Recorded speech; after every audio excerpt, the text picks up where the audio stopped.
There we go. Good.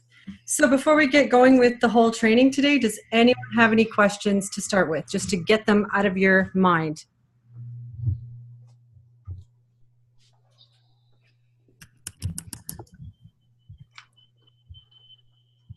Nope, just stare at me then. All right.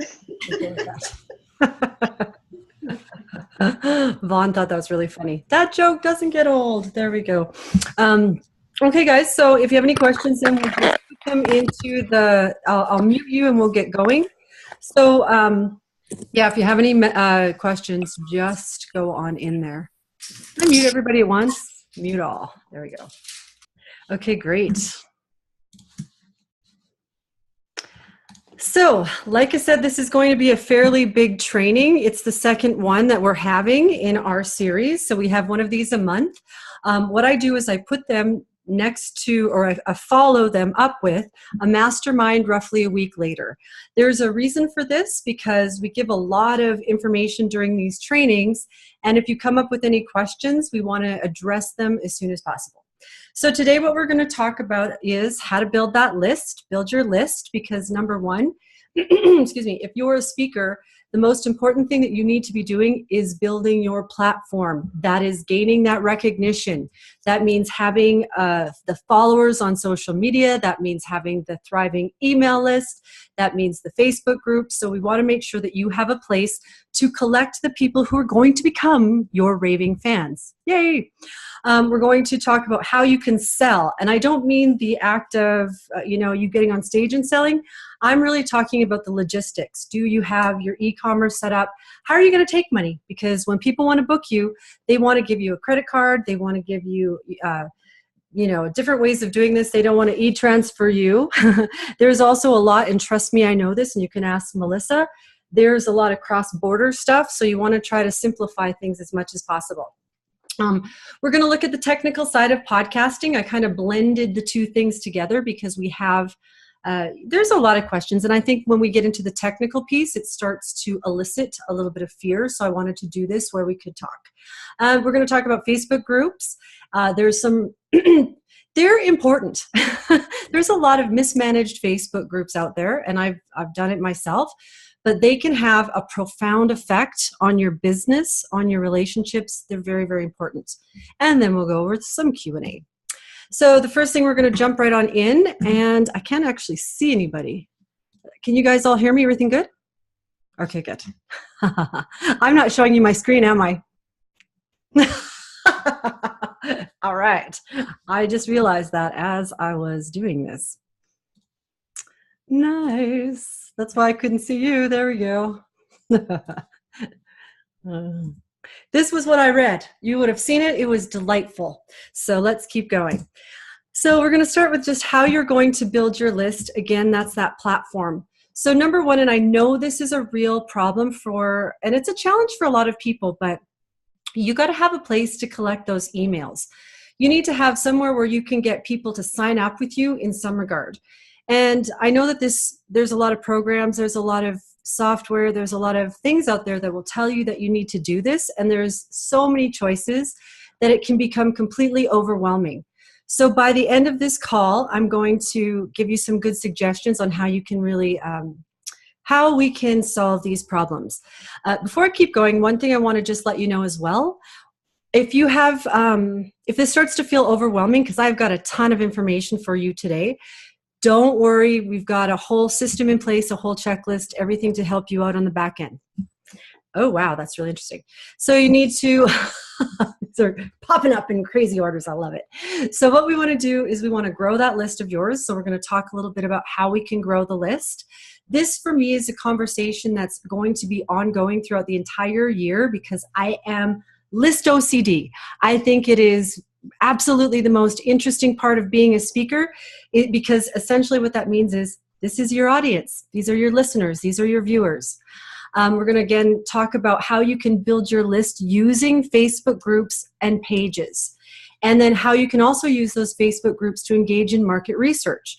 So one of the challenges that a lot of people have is really pinpointing who they're talking to, who's their ideal audience member, how are they going to find and approach them. It's really, really fun to use social media platforms. You can use LinkedIn, Meetup, Facebook, all of them. You can find a ton of information out about anybody nowadays. It's pretty creepy. But we definitely want to utilize that market research so that we can start to talk exactly to the people who want to hear from us. And then how do we keep them engaged? How do we keep them wanting to hear from us? So the first part, that first section of collecting the emails, I'm going to just quickly go over something you probably know. If you know any of this stuff, I'm not thinking you don't. I'm just going over for the benefit of the entire group. So we are 2 different countries in this program. We're North Americans, but we're an international group technically. So we actually have 2 sets of laws when we're emailing people. Canada has what's called the CASL law, and it is really about double opt-in. And America has the CAN-SPAM law, which is really about opt-out. So that means, for an example, if you're doing a lead magnet in Canada, that's not automatically them joining your list. That's only you delivering what you've promised them. So you have to be a little bit creative about how you're going to connect with people on an ongoing basis. In America, if you have somebody opt in and they want your lead magnet, they're engaging in your marketing. So God bless America. I love your spam laws. But it's a little bit more tricky with Canadians. The big challenge that people have once they get past the laws, because I don't really see that as something that we want to worry or talk about too much right now. If you want to write this down, like I said before, and you want to look into it, the Canadian laws are the CASL laws, that's spelled C-A-S-T-L laws, and then obviously America's CAN-SPAM. So you can look into how, what you can do when you're approaching people. The other really important part about building a platform is where the heck are you going to store them? So I know that when we went over our deep dives that some of you have things like Infusionsoft, maybe Constant Contact, Aweber, MailChimp, a shoebox, nothing, what's a list? I don't know. So we're in a variety of different places right now. And it is really, really important to me that you start to think about this. I was talking with Melissa, and we really, if you don't have anything right now, what we think is the best thing for you to do would be to go and maybe get Constant Contact. It's fairly universal. It's really reasonably priced. It's easy to move things out of. If you have MailChimp, if you have something else, that's fine. Use that. But another thing that you need to be thinking about is how are you going to manage this CRM? They're always a little bit of a beast, and they always have some maintenance involved. Your speakers, your business owners, it is what it is. So start thinking about that particular management of your emails that you collect. And the other thing what I really think is important is how to get them. How do you get the contact information from people? I have seen so many missed opportunities where I have one friend, I'll tell you a story. She worked her butt off to fill a room of 400 people. It was amazing that she could do this. She brought in a speaker from the States. It was awesome. But she worked so hard getting all these people in the room that she didn't collect a single email address from them, which is heartbreaking because you're starting from scratch. So when you're at those networking events, when you're thinking about your lead magnets, when you're online, you're always wanting to capture that information and get permission from these people. Obviously, I talk a lot about, I'm going to put these all up. Whoa.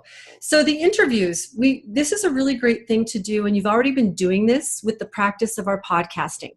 When we go online, when we're going into other people's groups or into their networks with the interview, number one, what we do is we have permission to tag ourselves on their Facebook. Their friends are seeing us. We don't know really whose eyeballs are going to be on us in the interview process, because we are tapping into networks that are not our own. And so this is why I'm a really, really big fan of making sure that if somebody asks to interview you, for the most part, you don't want to go on to something that's really out of alignment with your belief system, that's for sure.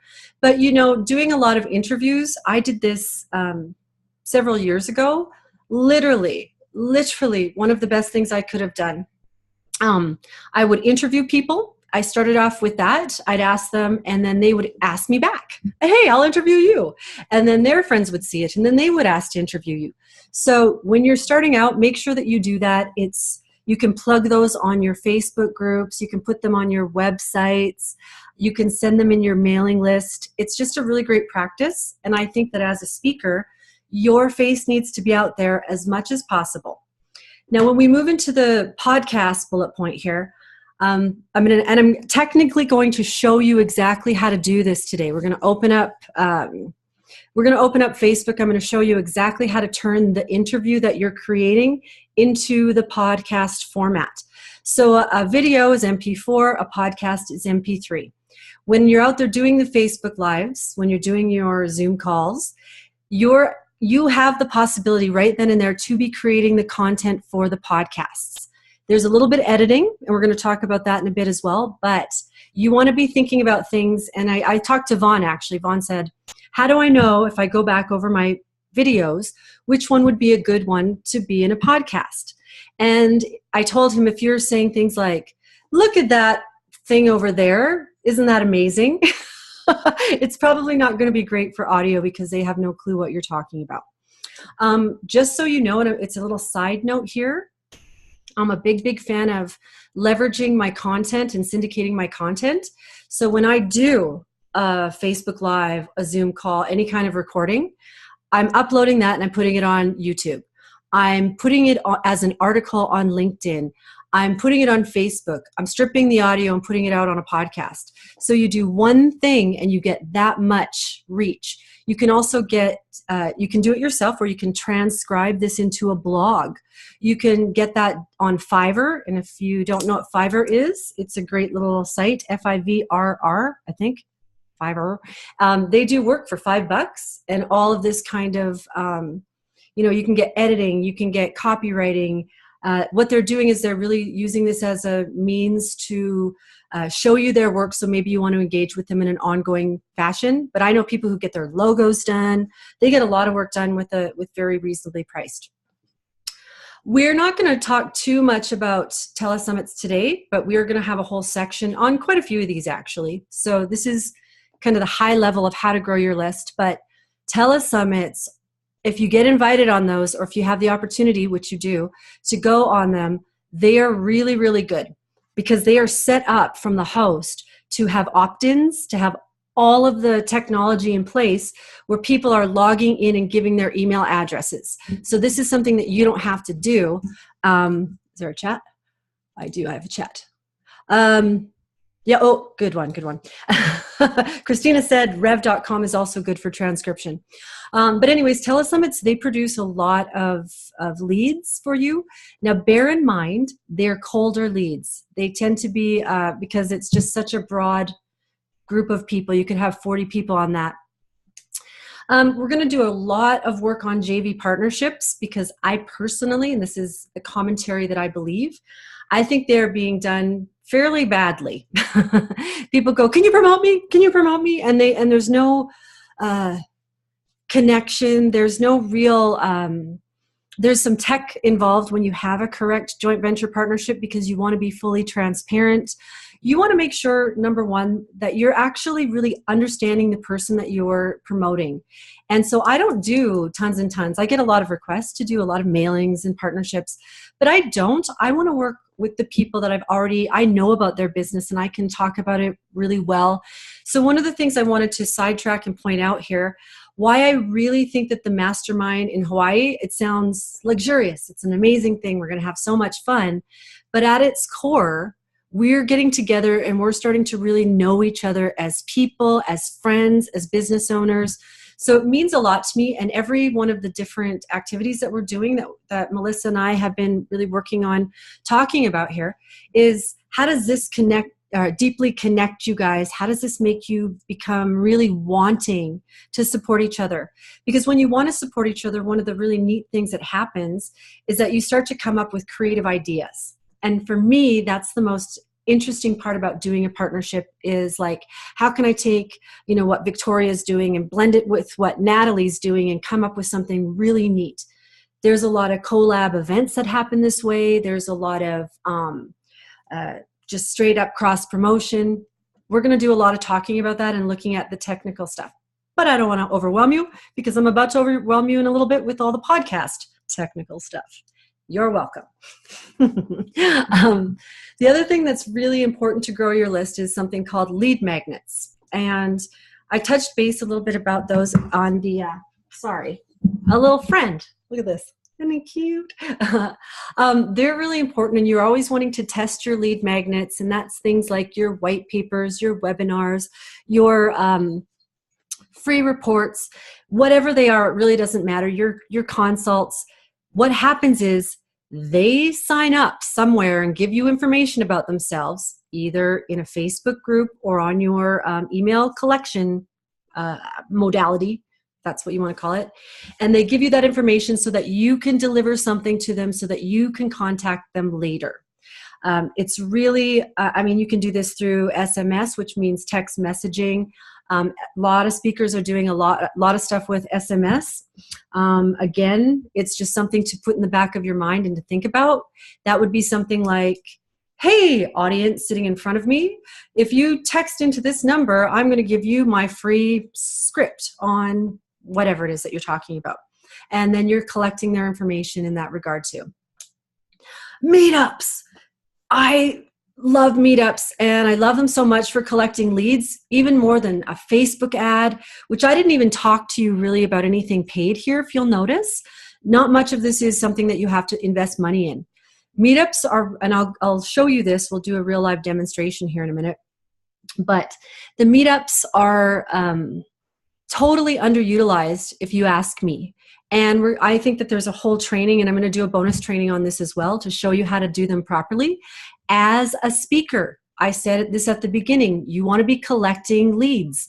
They do this for you. They absolutely, they mail for you. They put out content for you. So people are joining, people who are interested in you. And what I like to do with that is I like to have some kind of a lead magnet that leads them back into my database and takes them off of that platform. But if you don't have that, this is still a magnificent way to mail to people. Magnificent. I love LinkedIn. It's my most favorite.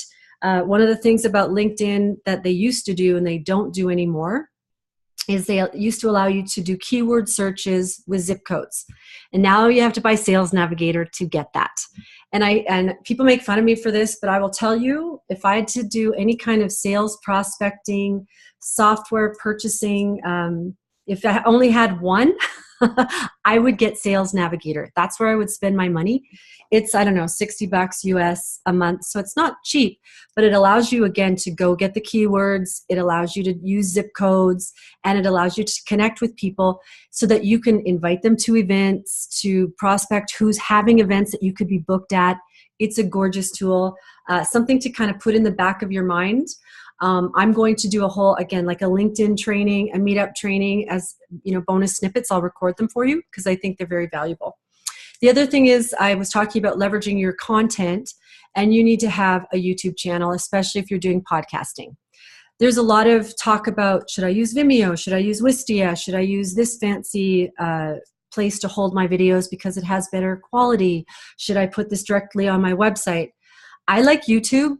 It is tons of bandwidth, super fast. No, the quality is not as good as some of the other platforms, but it is a standard that all of the people in the industry are using. I don't see anything wrong with it at all. I'm going to ask, is there any questions so far about growing your list? I have one, Jackie. Yes. Okay, on YouTube, I love, and I've watched so many of yours on there. What bothers me is that you'll be followed by, 20 predictions of 2018 from the rat in the house. Spammers. Yeah. You have no control over what follows you. Yeah. I don't, okay, first of all, I don't care all that much about that. I do put my permissions correctly, and I do try to set this so that I don't have spam things. I go and I erase things if I see them pop up because I get my notifications. For me, and this could be, you're going to find throughout the year as a speaker that one or more of these is going to be your favorite platform that you really want to grow. I think that we spend a lot of time on Facebook. I spend a lot of time there. It's a great tool, but it is not necessarily where I would go if I'm filling an event. If I'm looking for speaking gigs, I'm going there to test my lead magnets, to have social proof, to create groups. I think that's where a lot of value lies. But things like your YouTube, maybe you're going to fall in love with it. And then, Tony, that becomes exponentially more important. But what you're going to be doing is you're going to be watching that. So for me, I have way more videos than anybody could even know on YouTube because I put them as unlisted. Make a note of this, just a sidebar somewhere, guys. And I'll do a whole training on this, like I said. But when you want to have a video that you don't want to give somebody a password, but you don't want the public to see it, I set the permission to unlisted, which means you give them the link and they can look at it. Of course, if they share it with somebody else, they can see it as well. But when I'm putting together my online programs, or if I want something on my website that I only want specific people to see, I'd rather give them an unlisted link than a private link because then I don't have to fuss with passwords. Make sense? Anybody else? Questions about these growing your list activities? We're going to dig into them a bit more too here, but right now, anybody? Anybody? All right, I'm going to move on. So we need to, so somehow we've miraculously got people to sign up for things, which is great. So what the heck are we going to send them? First of all, we were talking about those lead magnets, but people get very much married to this. They want it to be perfect. They're getting it designed. They're making videos for it. They think about, they get all twisted around with sales pages. This stuff is important, but it is not your starting point. You want something like, I'll give you an example. I mean, I don't put any money on anything that hasn't been tested. So we're currently opening a bunch of clubs, speaker clubs. And one of the things that we just put out there just to test organically was apply to lead a club. We had people who were not connected to us. That's a real kicker. If somebody's not connected to you in your list, in your groups, and they see something organically that makes them want to contact you, I'm like, ooh, that's interesting, right? That's something you may want to consider putting money behind. What I know are the best lead magnets in the world for me is when I get people to apply for speaking opportunities. So since I touched base with this a little bit on that training call, if you guys are doing these podcasts, apply to be on my podcast is a great lead magnet. It doesn't mean that you're going to let them be on it. It does mean that they're going to fill out the form. However, in ethics, you want to make sure that you're not just doing this to grab a bunch of people. You're actually wanting to, talk to them, maybe give them the chance to be on the podcast. Or if you don't want them on there, have a criteria so they can either self-select, but they still could be very valuable leads, and they'll still be happy to be in your world, in your community, if you're giving them something good. I know that a lot of people want to put out full ebooks or really big training things. Honestly, tip sheets, things that get them to the end really, really quick. I put out that little ebook that was simply Patterns of Success, 2 questions, 52 weeks. It was great for me. I wanted you guys to see that. That's really easy for them to get to the end of it, to have a result. Then you can move on to giving them something more, which is your offer, which is kind of the next 2 things combined here. There's always a lot of question of how often to email your list, and it's not even a question that I get away with. I don't think there's really a rule of thumb per se. However, I have opinions on this. I think that when you get something every day, 99% of the time it's going to turn me into blindness. I'm probably not going to open that many emails.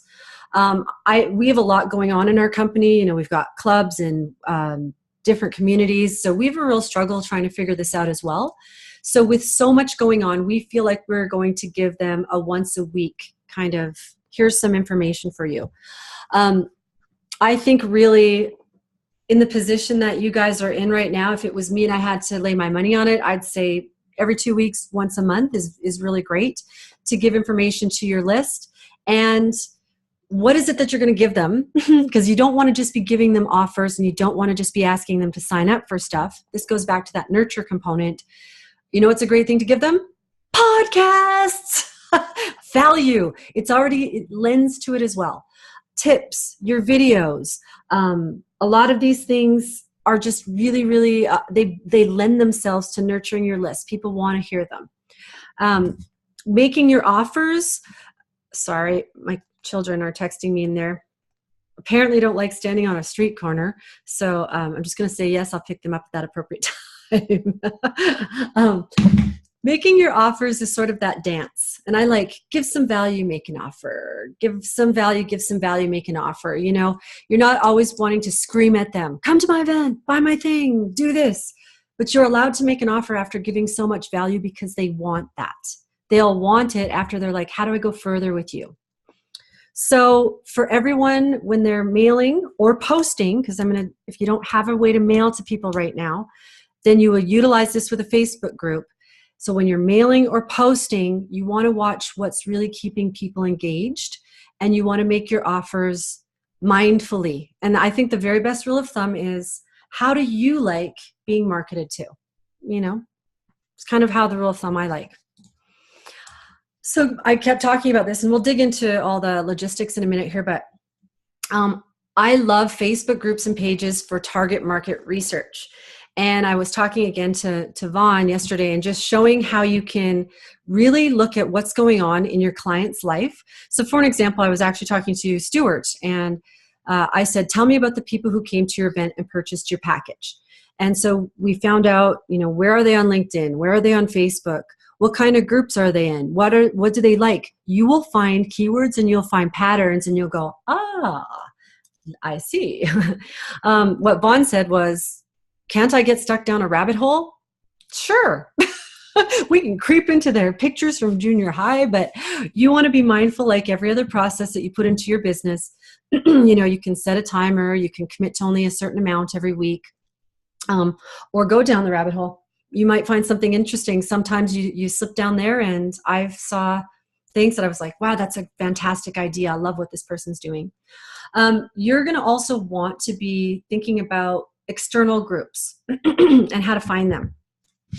So I know with Facebook, you can just be plunked into anybody's group, and you don't have to stay in that group if it doesn't serve you, because you can turn the notifications off if it's your friend.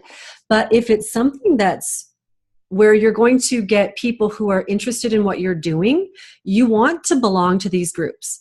And again, you want to be mindful. We'll talk in a bit about mindful posting, but you want to be part of communities of like-minded individuals, or individuals who are going to want to listen to your shows, who are going to want to book you for events, who are going to want to come to your events, who are going to want to buy your products and services. And it's really important that you join these groups and that you understand the different kinds. So it's also really important that you have Facebook groups yourself. And I say groups because you're going to want some of them for that big public, come here, let's see what I get. I'll give you an example. I run events. I have stuff in my arsenal of products that I sell to people who run events, things like an event filling formula, for an example. So I thought, well, I'm going to make this group called Event Central. And in Event Central, my whole premise of the group is that I'm going to allow everyone who has an event to post it. This is the concept of this group. So they post it. I look at it. I've got something like 800 people in there. They've all joined up on their own accord. They join up all the time. And now and again, as the owner of the group, I can send them stuff that says something like this. Hey, want some help filling your events? Cha-ching, cha-ching. So it's a good little, it was pretty black and white. But if you have something like a Speaker Success Club, which I'm sure you're all part of, this is a community that has speakers coming to it. Again, I'm very interested in having people who are interested in speaking coming into my world. It's top of the funnel.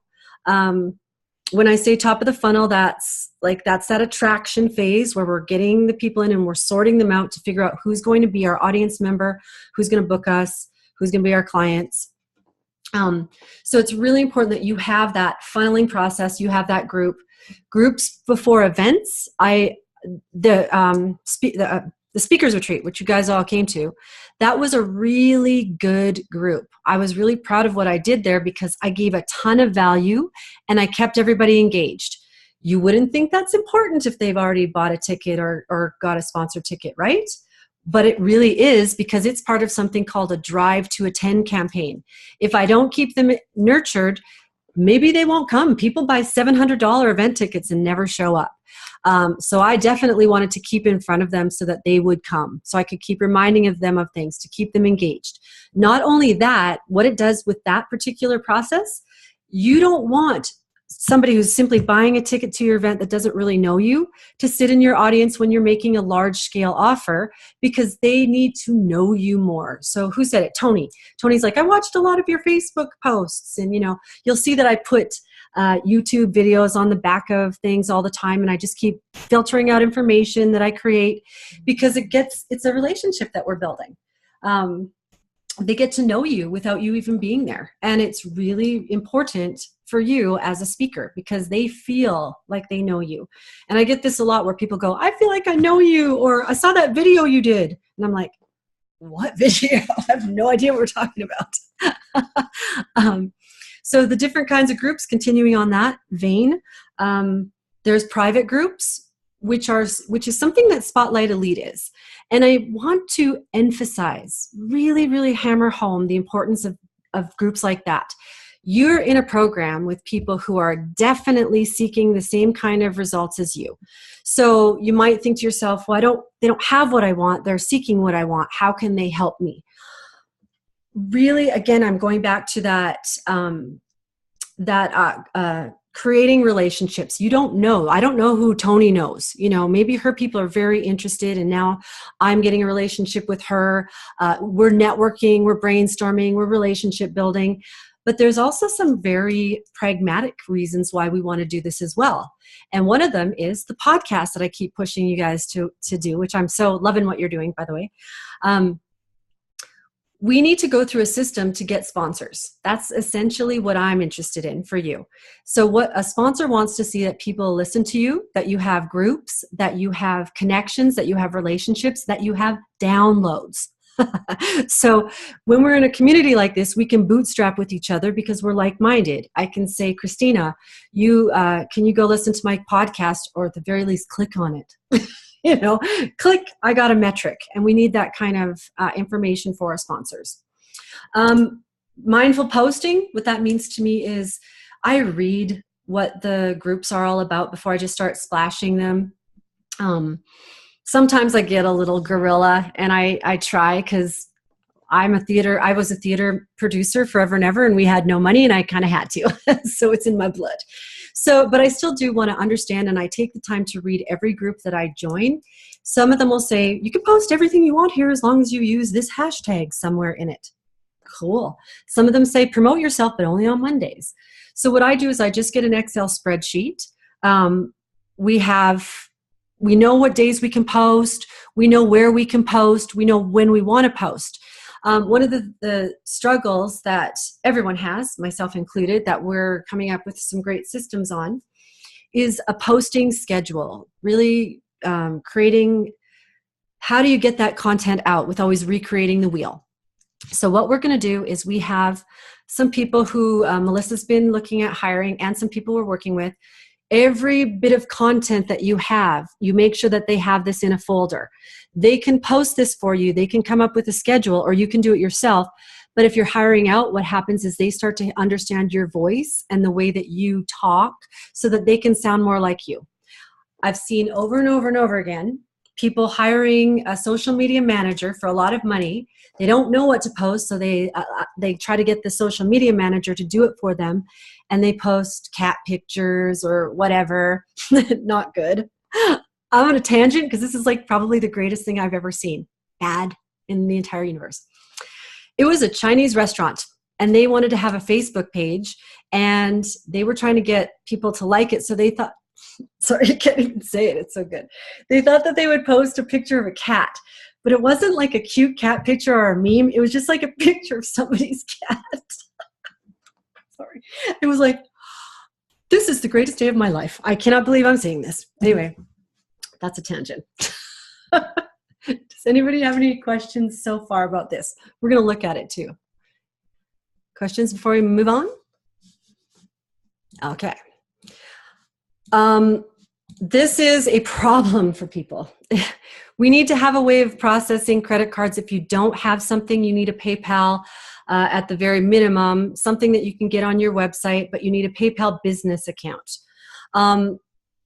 If you are not able to take credit cards, it's a problem. It just is, it's a problem. I don't know what else to say about that. And also I know that, This is Natalie. I just have a question about that because you mentioned a PayPal business account before. I didn't know there was a difference. Is there a difference? This is Natalie talking. Yeah, I know where I'm just trying to see you. I'd like to see your face. Yeah, there definitely is. And it's a difference financially of $50. Oh, there you are. It's a $50 upgrade, but yeah, they do. It is a totally different beast. So And I'll tell you why too. okay. They probably want fees. So I don't love PayPal, but one of the main things is, I don't know if you guys know this, but on your website, if you're allowed to take money, you got to have an SSL certificate, and there's hoops that you have to go through. People's credit cards are involved. So there's a lot of red tape in the e-commerce process. So yeah, they do want you to have legitimate things like that. It really costs $50. I have Moneris. I don't know if it's Canadian or not. I think it is, but they work in the States too. Moneris, I'm going to break this down. PayPal and Moneris are both all-in-one gateways and processors. So there's some kind of handshake that goes down. There's a lot of red tape. This bank has to talk to this guy. So you've got to find something that's going to be able to be easy for you to use. So when I use Moneris, I don't actually put this on my website. I integrate it with Infusionsoft, which is my database. It's my CRM. It's my marketing software, because they have all of those protective things in place. They can't break into my website and find your credit card information. That's essentially why they want to do this. So if you have personal stuff, that's got all of your personal information attached to it, and they've got to protect you and the people. Yeah. And it's super easy. It's really actually quite easy. Phone call. I need a PayPal business account or upgrade my account to business. $50 later. Yeah. I was just going to break in. Hey, it's Melissa.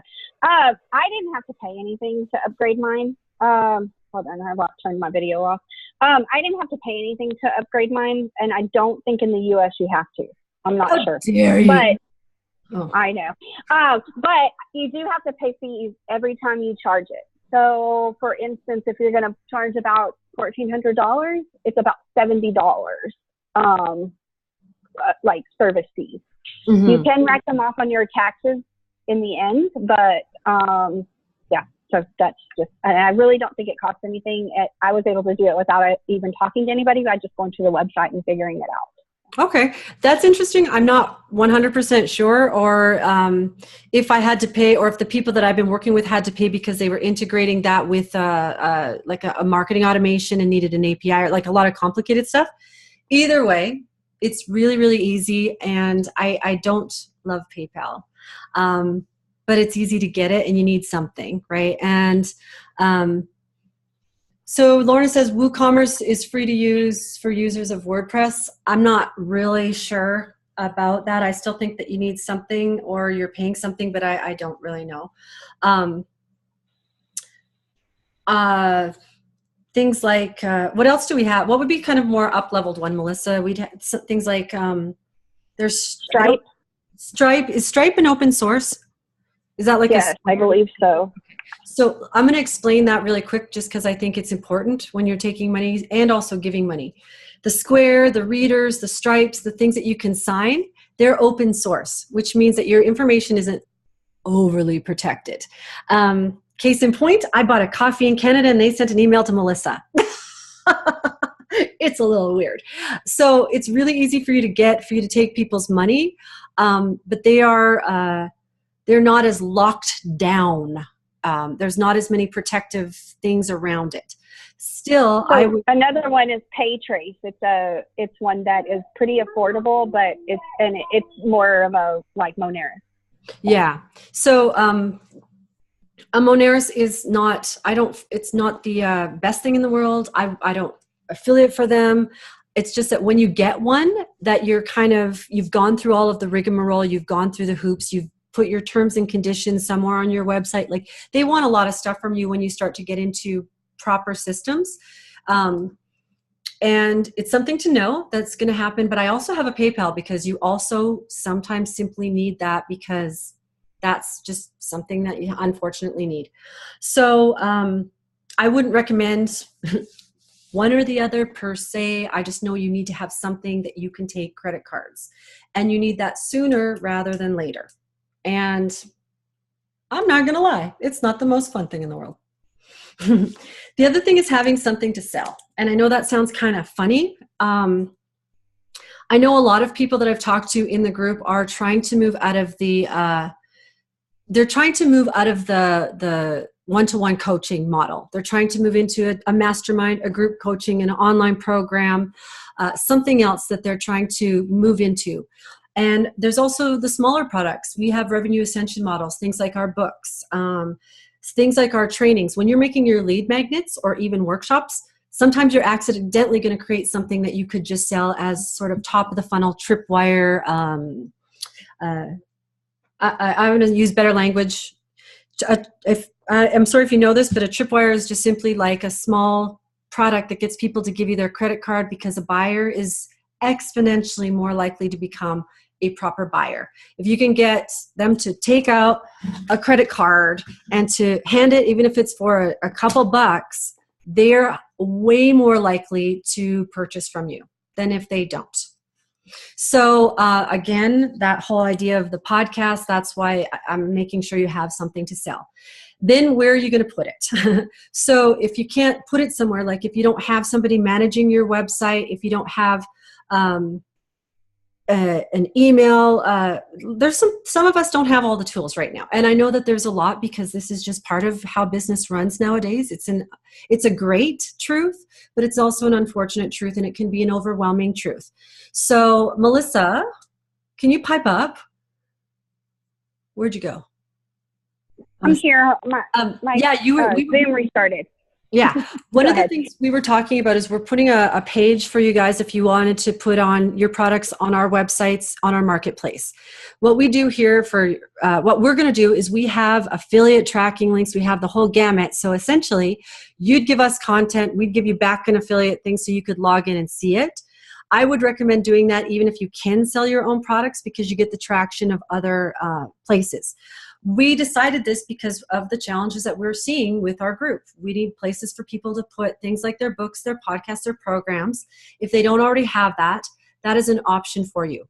And we're honestly, we're really, really fresh with that. So we wouldn't be asking you to pay us anything. It would just be like a cut, like a regular JV relationship. But Melissa said something that was also very cool, and it was about Facebook, and I wanted to share that with you. Melissa. Well, Facebook has a way that you can actually list products on a page. So I know if you've looked, I'm sure you guys have seen boutiques and things like that they actually can sell their products, and it goes through Stripe or something like that or a Square or somewhere. I haven't done all the research. I'm sorry. Well, I have a 4-year-old that's coming to talk. Wait, quiet, okay? Wait just a minute. Let me finish talking, okay? I'm sorry. Anyway, so I am looking into kind of making a boutique for all of your stuff, so that we can put it all in one spot and have that place. And it would be a place that you could share with other people. So you can go get my book on this page. Yeah. You can do that for yourself as well. Yeah. But it might be nice to have it in multiple places and on multiple spots, because anytime your stuff is out there, there's a chance somebody's going to buy it. So. Yeah, totally. And one of the things to mind, just keep this in mind, because I know that if you have a book, sometimes, we're not excited about some of our smaller products, but it's better to get them out there, because even if you're not promoting it, people see that you've written a book. They see that your name is on a book. You may not want to, be pushing that particular thing, but you want to be still putting anything that you've put your time, effort into. And I'll give you an example personally. I always look at my event filling formula, which I've made money on. If I need money, I can put it out there. I've sold it for a variety of different prices in a variety of different places. It simply consists of 4 workbooks. They're PDFs and 4 videos that I made. And I go, oh, it's not that good. I don't really like it. And then I look at it and people go, oh, that's really great. And then I go, oh, I'm again putting my own perfectionism, whatever it is on that. I'm bored with it. I don't think people would want it anymore. I've got to put that aside and remember that I need that content out there because I did make it. Maybe I've moved past that, but we still want to, I mean, you don't want to keep everything that you've ever had out there in the universe, but when you don't have a lot right now, you want to have much more things, because this is what people do when they're looking for speakers. They Google you and they want to see images of you and they want to see things about you. They're not going to go buy everything. They just want to see that they want some social proof around you. So if you have something to sell, or if you don't have a place to sell it, that's some really good options for you. Make sure you have it in multiple places. And then there's things like Amazon, which people go, oh, I'm going to put this on Amazon or some of the other platforms. And that's great, but be very mindful that you're not signing into an exclusivity contract with them. So you get to sell it on your website also, or make sure when you're utilizing these platforms that you're not competing with yourself or shooting yourself in the foot.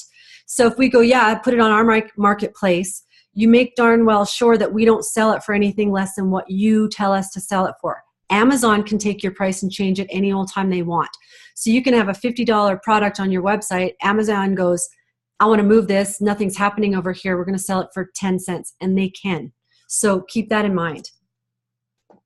All right. Any questions on that?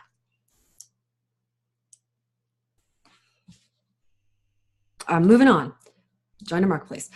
Okay, so we're going to move into I'm going to tell you what this is, and then we're going to look at, actually, I'm going to save this part, and I'm going to go over to Facebook and all that stuff and quickly demonstrate. Demonstrate the fact that I have so many things open. Too many things open.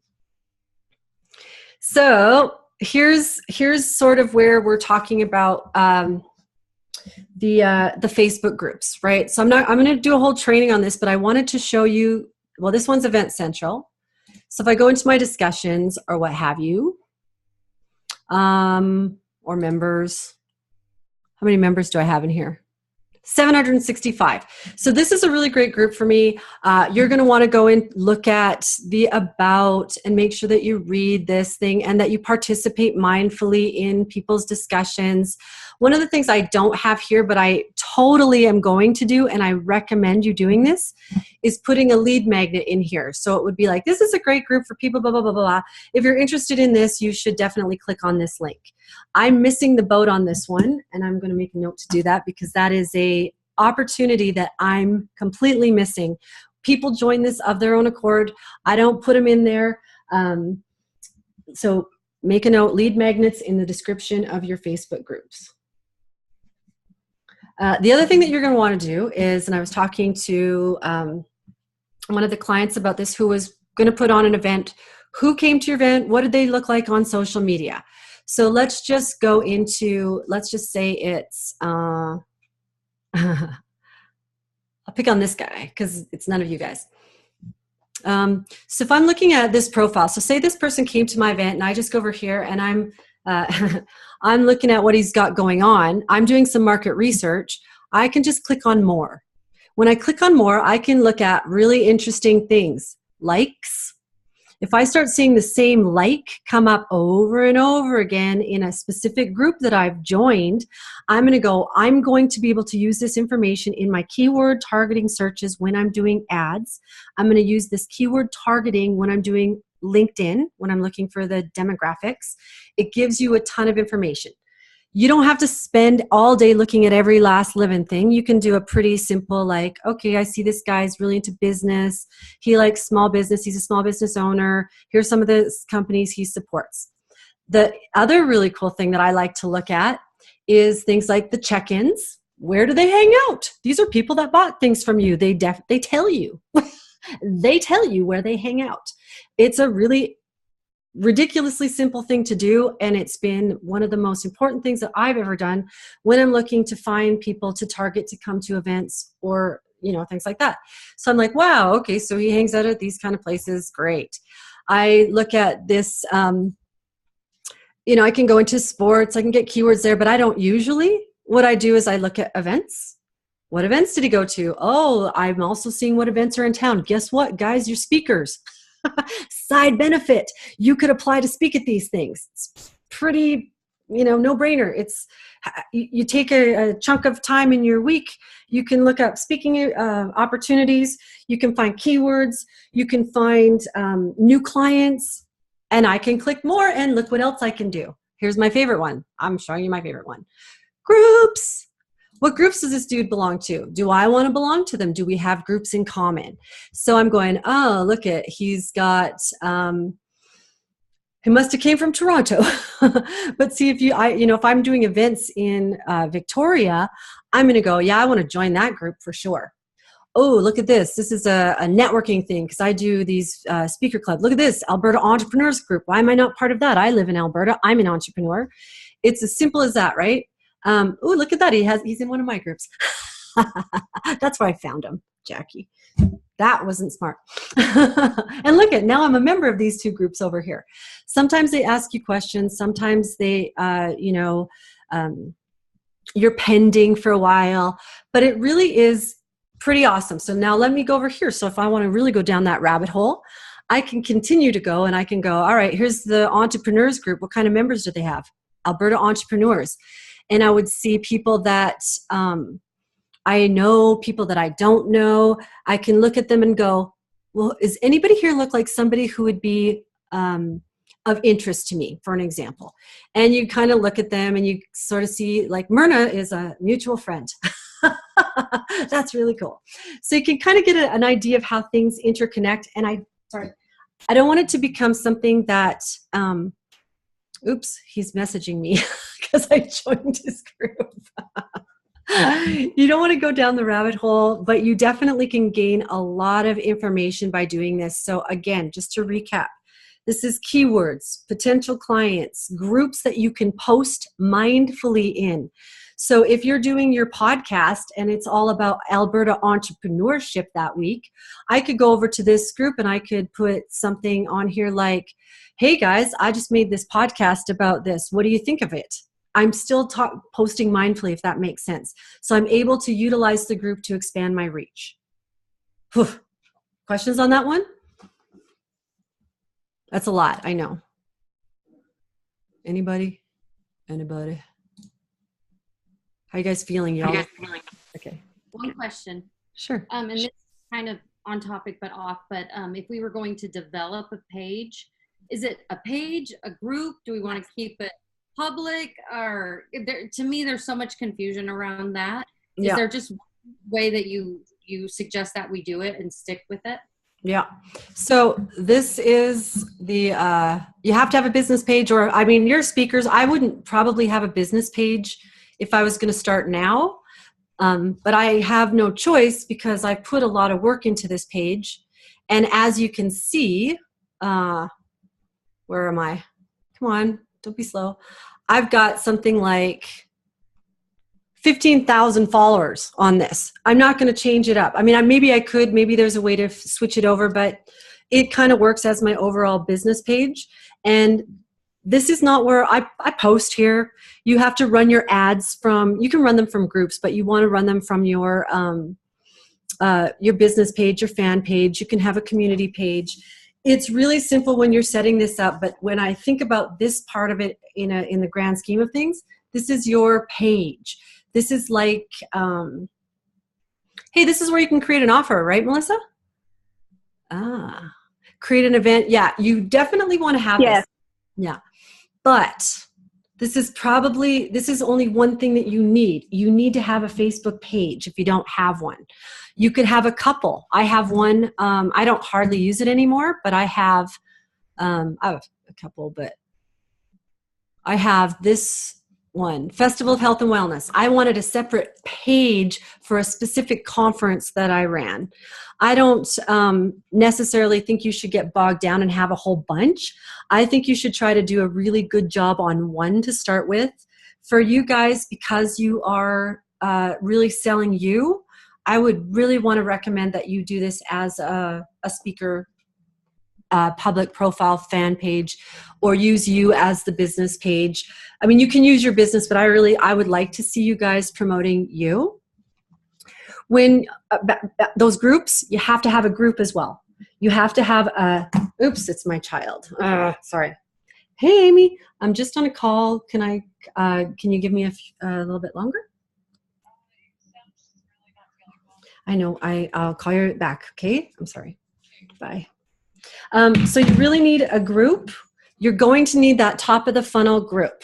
That's that one that really says, this is what I'm all about. So for an example, Bridget really, she did her Wonder of You podcast. You know, you can do a group for your podcast, which is great. You can do one for your overall company where you really want to start to attract people who want to buy that specific product. So Lorna does self-defense classes. So obviously she has a self-defense group. What happens is you want to try to be as clear as possible of who you would like to click join, because they're actively looking at you going, I kind of like what you're all about. I'm kind of interested in your topic. That is the absolute first step in them being your client, putting you on a stage, or sitting in your audience. Absolutely. Does that make sense? And Natalie, I will do a bonus kind of how you set them up, because there's all these little things like you want the URL, if you look up here, to be right in the, I don't know if you can see it, but it's facebook.com, and it's the URL of this page. See, and look at this. I've got somebody in Arizona asking to join a club in real time as we speak. That's not one of you guys. And I just look at them. I actually have to approve them, because sometimes you do get spammers like what Tony was talking about. And I want to see things like, how long have they been on Facebook? How many groups do we have in common? Do we have any friends? Do they seem like a real person? All right, I'll let them in. You know, there's a little bit of moderating that comes with groups, but that's with any of your platforms. Hey, Jackie. Yes. I have a group that finds jobs for people in this area, and that's gotten about 4,000 people now, but I make them fill out a questionnaire before I approve them. That's totally, you're right. You can do that if that's something that you wanted to do within your strategy. I didn't want to do that in this case at all, because a lot of times it will just, you know, some people will just take off. But if I'm doing an apply to speak at an event, I make them go through all kinds of things to fill out, like fill out stuff all day long. I'm not just going to let you come in and poach an event. But if you want to come in a group, I can easily click delete. You know what I mean? Okay, so that is that one. I've got a lot to tell you today, apparently. Then there's a meetup. I'm not going to show you. I was going to, but I'm not, because I want to move on to actually complete the podcast stuff. Is that okay with everybody? Awesome. I'm going to take that as silence as a yes. So I'm going to recap the importance of practice. I know that there's a lot of people who just want to jump right in and get these off and going. And why is it that I want you to interact with each other in the group and do practice interviews? And I'm looking for 5 to 10 of them, and I'll tell you specifically why. Number one, you get really good at understanding different personality types and how to interview them, because regardless of how great you are, you may get somebody who just doesn't know how to answer, and you got to fill that in. So you've got to find the stock material that you keep in your pocket. You've also got to find out how your technology works. So you might go, I've got this, wow, that's really great. I've got this Zoom, I'm using Zoom, I know how to use it. And then you find out after that maybe you're not, I'm sorry, the sun's right in my eyes. You're not, maybe you don't have a setting set up correctly. So this would have been something that you could have blown. One sec. Sorry, guys.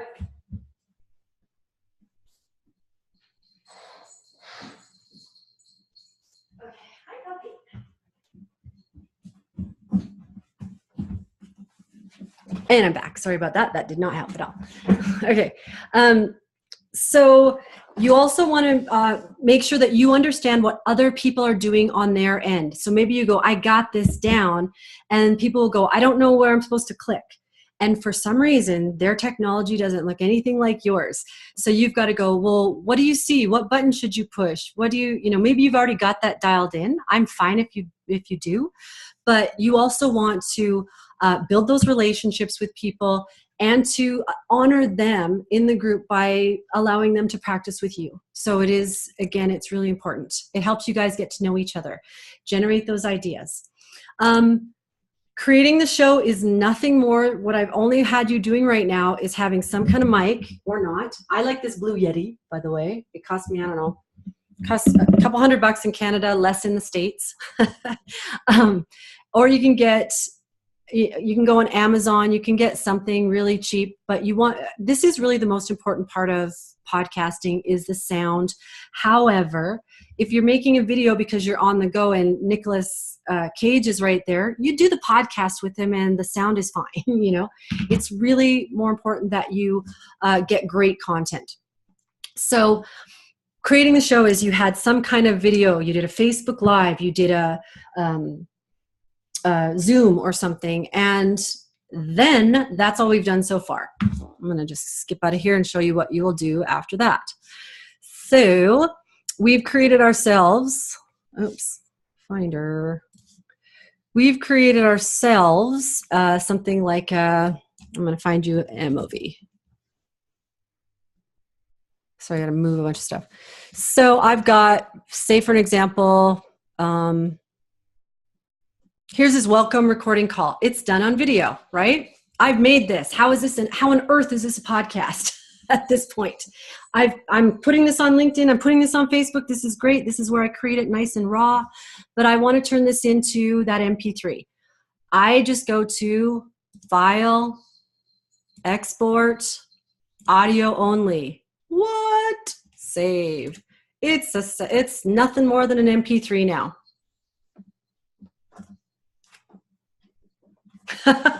Cool. That's the first step, right? So we've got this file now that we can start to upload into our platforms, our SoundClouds, our wherever we're going to hold them, which I'm going to show you. So don't get stressed out about that.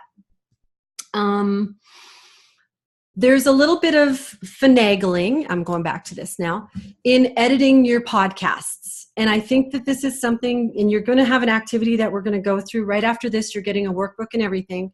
But editing your podcast can be, you get yourself something like a Camtasia, iMovie, Premiere Pro, any kind of video editing software. I mean, you can do this with sound editing software, but it's getting real complicated if you do this. And I don't. I've run podcasts just editing a video where I take the beginning piece and I make sure that I have the music, the intro, whatever I want to cut and paste in there.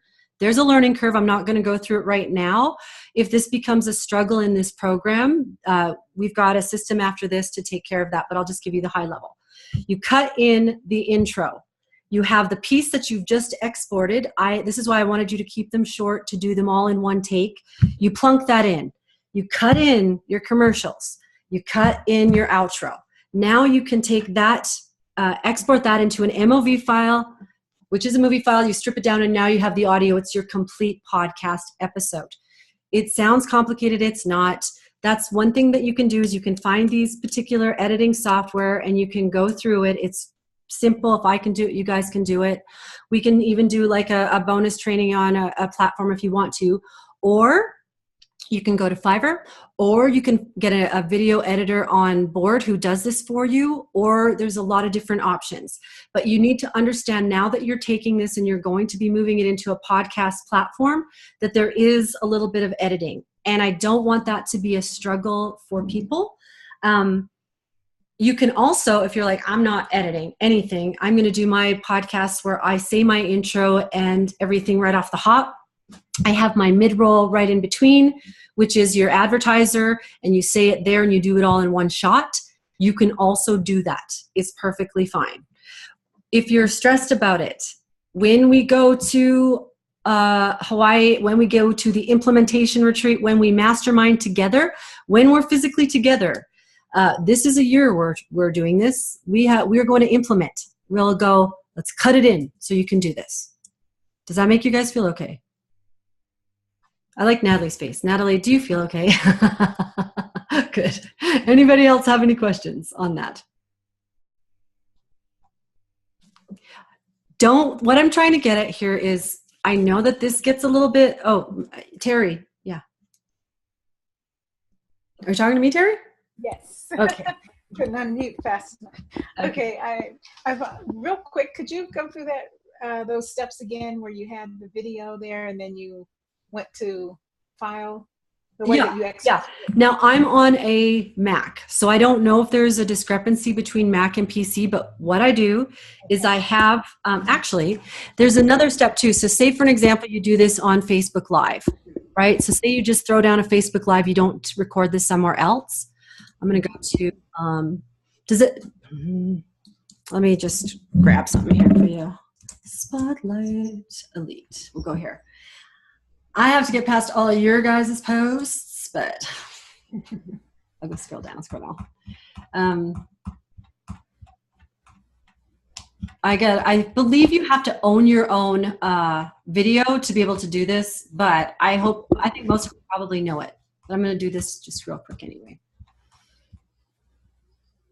Come on, look at Rico.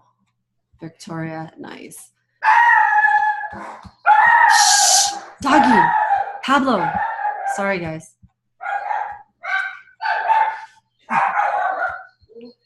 Shh.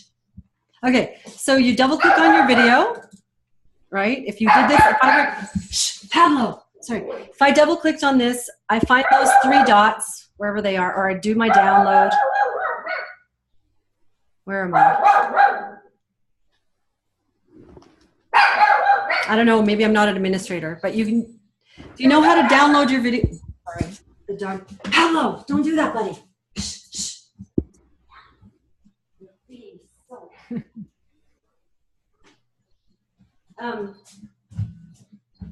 I'll get you the exact instructions on this, but oh no, here it is. Here it is. There's the 3 dots. Yeah. I didn't have to open it. They changed that. What I do is I just save this video, then I go over there and I take the video and I save this to my computer, right? So when you save it to your computer, now you have an MOV file. So then you go into your Finder, you get your MOV file, which is just a video clip. It could be maybe different in a PC world. It's an MP4, it's an MOV, something like that, right? And all you do is you go File. Oh my gosh, I'm very popular. My daughter, no, it isn't. Oh, it is. Sorry. Amy, hi. I need a few more minutes. I'm on a call with a bunch of people. You got to give me some time. Thank you. Come over here then. Okay, bye. All right. So, she's, just so you know, she's older. She's an adult. I'm not leaving her on the street. So what I do, Terry, is I have my It's good to know. just so you all know, I'm not negligent here. And I go File, Export, Audio only. That's it. Oh, okay. Super easy, really easy. If you are on a PC and my instructions are different, because you know what, that could happen. All I'm going to say to you right now is what you're trying to do is you're trying to export the audio off a video file for PC. If you could Google that, it would tell you exactly how to do it. So really, really, really easy. All right. Thank you. There's a lot going on here.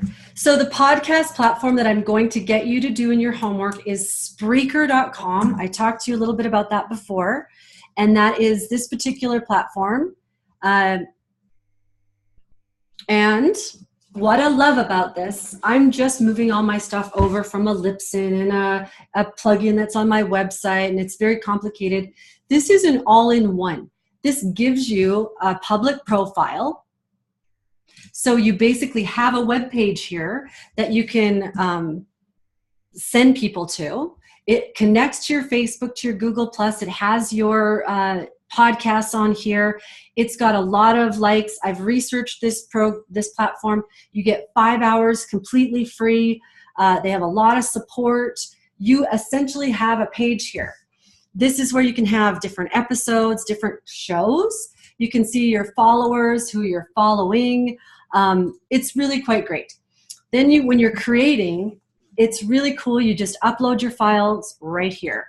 It's as simple as Where's that MP3 file that I need to log into my account. Where's that MP3 file that I needed to upload? And you got that right there on the, I mean, there's a learning curve. Don't get me wrong, there's a little bit, but it's really not very complicated. So you upload that file. You can explore other people's podcasts, follow them. They're posting this publicly for you, so you're getting the benefit of some exposure right then and there. Excuse me. I'm trying to find out because it is a little bit, so you get your dashboard. Oh, and I got some cool stuff here. So here's your dashboard where you can come in, make a new show. You can upload your episode over here. Here's your settings. If you're in America, you can actually click for monetization. So people will look to advertise on your show. But if you're Canadian, they go, no, not for you. So if you're American, you can get some extra benefits of that. The other thing that I really like that's really important to you, where are we at here? Here it is your statistics. So in your statistics, this is what you need, I love you, bad puppy, for your, this is what you need for your potential sponsors. Now, I haven't been promoting this. I just got this because I was looking for something really, really simple for you guys. But you're going to want to see, this number be nice and high. Another reason why you're posting in those Facebook groups, why you have your group, why you're doing interviews, because that exponentially grows and we want to get it close to around that 1,000 mark. It's not too hard to do. It really isn't. We can see all kinds of cool stuff about when more podcasts were being played. We can understand the metrics of what our marketing was doing at that time. So it's an important for you to be able to see, and it's very simple. It's a simple dashboard, how you can give this information to people who want to know, what are you doing, right? Which is, again, the basis for bootstrapping. We'll talk about that in a bit. So what I want you to know that's really important is I want you to sign up for a free account. And you don't have to worry about this. I'm sending you a list of all of this stuff. Sign up for a free account and you want to get your profile going. This is what you need to know. Homepage. They have the video tutorials. They're very simple. 4 steps to starting your podcast. Here's how you use it for Windows and Mac. Here's some great videos. It opens up new tabs, which I think is a little weird, but so you could end up with a bunch of tabs open. It's also a help center. Ask questions. Here's probably the question that you have. It gets really complicated, and I sometimes think that things are easier than they are. So don't look at something like, what's an RSS feed? Why do I have to turn things into metadata? How do I put my things into Apple iTunes Store? I know how to do that, and it's really not that hard. So we'll walk through this together, but they're not even going to let you put anything on iTunes until you actually have a few podcasts on here, which leads me to the whole concept of that bootstrapping, which is I want to have a bunch of podcasts on here, get some data on here before we start to even put it on iTunes, because then it's like you're always there. And I'll give you a quick little example. Write down it's a YouTube channel called Cake It. Cake It. 2 girls from Vancouver wanted to be on the Home and Garden Network doing a cooking show. They were told they were no good. They were never going to do this. And they went, well, too bad. I'm going to do a YouTube show myself. We'll do a web show. They set everything up. They had their podcasts, their Facebook, everything. They bootstrapped the heck out of it. When they launched and they pushed play, they went from 0 to 18 million likes in 18 months or something like that. It was a lot. You should look at Cake It. It's a really great YouTube channel. Hey, Sam. Hi. I am, but I really need a few more minutes. I'm almost done, okay? I know, but I'm on a call and everyone's staring at me, knowing what kind of children that I've raised. Okay. I'll call you back. 10 more minutes. That's it. Yeah, bye. I do. Goodbye. Okay. Sorry about that. I'm really sorry. They know I'm on a call, so they're just wanting to make it really great. So again, I mean, that's the platform. You're going to get some instructions all around that. I know it's a lot that I've given you. We want those downloads by being in our Facebook group, in those practice areas. That's the basis for bootstrapping. Bootstrapping is just having a lot of material there so that when we go and we say, hey, potential sponsor, hey, high-level guest, yes, I already have this. Here's my metrics. Here's everything that my show's about. Here's how many likes I'm getting. Here's everything that you need to know. And I already talked all about that. We want to, when we're creating our show, really be consistent with that content creation schedule. I know that's the first roadblock. I bet you it's the first roadblock that we're having right here and now, not getting it started. We have to put something together, make it a Friday, make it a whatever, and stick to it. Make sure you have a Zoom, a Facebook Live, some kind of a camera so that you can start doing this. I know that a lot of you are doing great Facebook Lives. That's awesome. Have a good microphone. Again, we already talked about editing. You're going to want to start thinking about that now. You've got the podcast platform. I want you to sign up and to really get to start touching it. If you don't know what to do with it, if it frustrates you, if you feel overwhelmed, this is why we have a call in a week. And I give you the workbook to write those frustrations down. So please, it is so not worth it at this point for any of this tech to make you feel halted, stifled. That's why you're in this program. We want more listens, whatever we said here. Here's your homework. So I have this all written out for you, but we want to have a way to collect those emails. If you already do, be clear on who's maintaining that for you. If no, either get a constant contact or get a Facebook group. Here's what we're doing in this program. One of the things that I had promised you is that we get you expert help. So we're looking into different constant contact reps who could come in and do a demo for you. So don't rush out to try to get anything right now. We've got you on this. But if you've already got something going, make sure you have, who's going to maintain that for you. Some kind of a lead magnet. You're going to start to think about if you already have one. I know Myrna has one. Some of the people have them already, but it could be apply to be on the podcast. You're going to set aside some times to do your market research on a variety of social platforms. In my mind, I was going to show you more about LinkedIn, so we're just going to do some research in the next week on Facebook.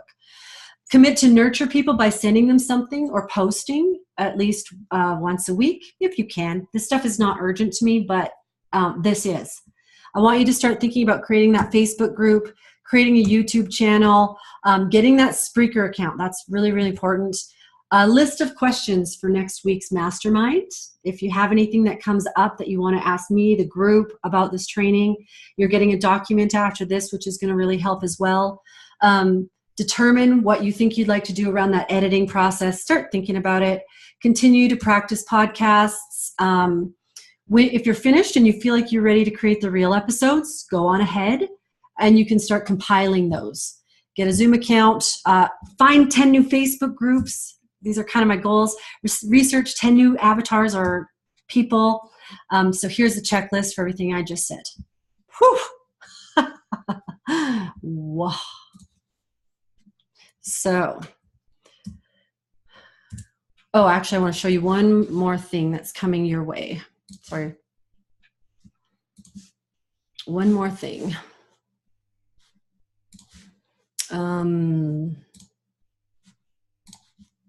You're going to be getting right away this recording, this email that I'm sending you here, and I wanted to just go over it really super quick.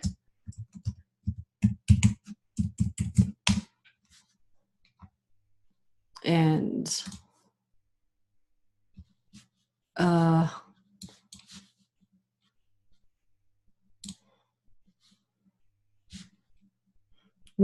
don't worry about all this crazy stuff that I'm showing you, but this is the email that you're going to get. I'm not going to read it all to you, but I wanted to just show you that I have gone over, because I think sometimes people forget all the good things that are in this program. You get quite a bit of one-on-one coaching. If you feel like you need it now, this is the link that you need to click on to book it. So you're going to get that. You get 31 of these trainings over the years, and I do bonus trainings for you. So there's a lot of material. I know that there's a lot of moving pieces in building your speaking business. So do not fret. If you feel like you don't understand something right now or you're not feeling supported, we've got a lot of stuff for you. Like, this is a really robust program. You're entitled to do a podcast on our show. So if you're ready to do it, you can click here and you can book that time slot. We do 10 minutes of just chatting beforehand, and you get a list of questions ahead of time. So whenever you want to do that, you can click that. The Telesummit, we're going to talk about more later. We're also doing 4 interviews with you over the course of the year. So if you want to book one of those interviews, you go on ahead, and that's a link to do that. But I also suggest thinking about it strategically, and I would talk to you about this, which is, do you have something coming up? Are you going to be speaking at one of those events? That's a really good time to utilize them, not just because you want to. You do the book, you get the 6 speaking opportunities. 6 speaking opportunities. They're coming up. We've got one in Houston in 3 weeks. If you haven't picked them, pick them, because we want to get you out there. This doesn't have to cost you anything other than a little bit of travel. Maybe you're close by. Pick the ones close by, but get on that stage and have something that you can lead them to, which you will. Be on my podcast, listen to my podcast. You can do this by going to this Facebook group. We need to get you out there. We absolutely need to start testing things. If you have things that you're already wanting to sell, some of you are leading public speaker clubs, like, I want you on those stages. So 5 of them are 15-minute TED style, and one of them is the big leader building leader. That's an opportunity where you get a full hour, and what we're doing there is we're looking at how a sponsored stage works. Really important. The implementation retreats, if you're feeling like, man, Jackie's throwing a lot of tech at me, what a nerd, we roll up our sleeves, so please don't fret about any of that. If you need something, if you're going, I would really like to know more about Constant Contact or video editing, let us know with some suggestions, because I'll rein in some of my friends, and they'll come and they'll want to talk to you for sure. And then you'll get the workbook. It'll give you all of this information. So there's a lot that we went over today. How do I get back? Dun, dun, dun. There we go. Now, do we have any questions? Uh-huh.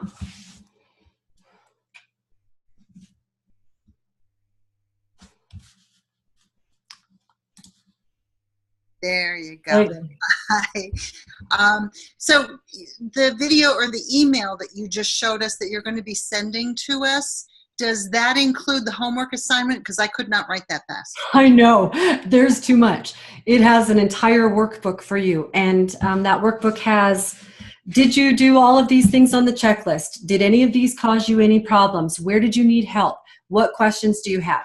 I knew that this was going to be a big training, and I know that I run the risk of overwhelming people, and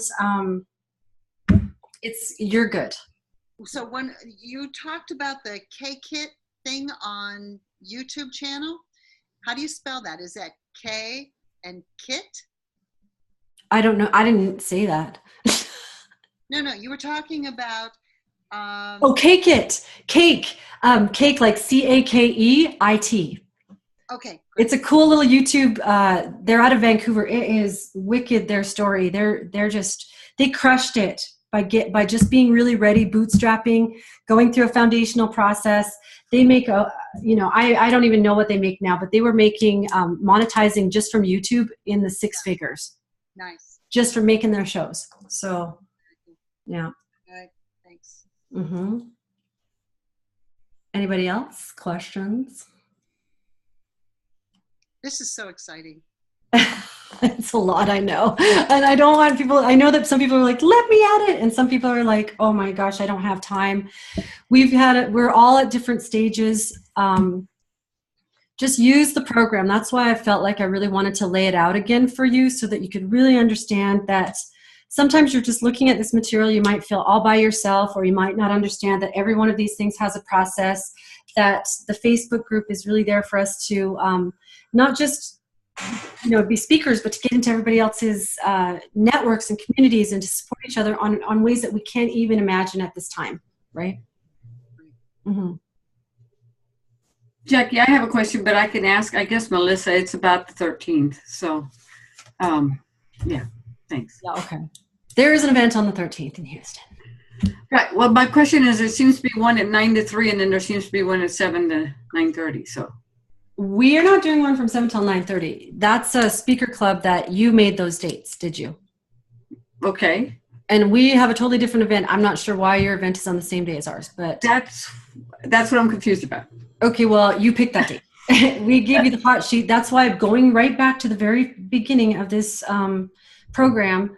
I want you to think about yourself as a speaker. Speakers use hot sheets. They know when they're doing their internal and their external events. If you want to change the date, Tony, that's up to you. There, you could utilize our event as, also come here tonight. You could get a whole different group of people. But I always, when I'm planning any event or club or meeting or anything, I'm looking at what's going on in the area. I'm being mindful of my own calendar and my hot sheet so that I don't do anything that overlaps. That's why I was confused. I wasn't sure was I supposed to be there from 9 to 3, etc. You have to, if you're speaking on our stage, we definitely want you there. Well, I think I can be there. Please come. We want you there. Thanks. No. If you need to rush off and go do another speaking gig, that happens too, right? So, Thanks. which is also the club, which is great. I want you to do both. More questions?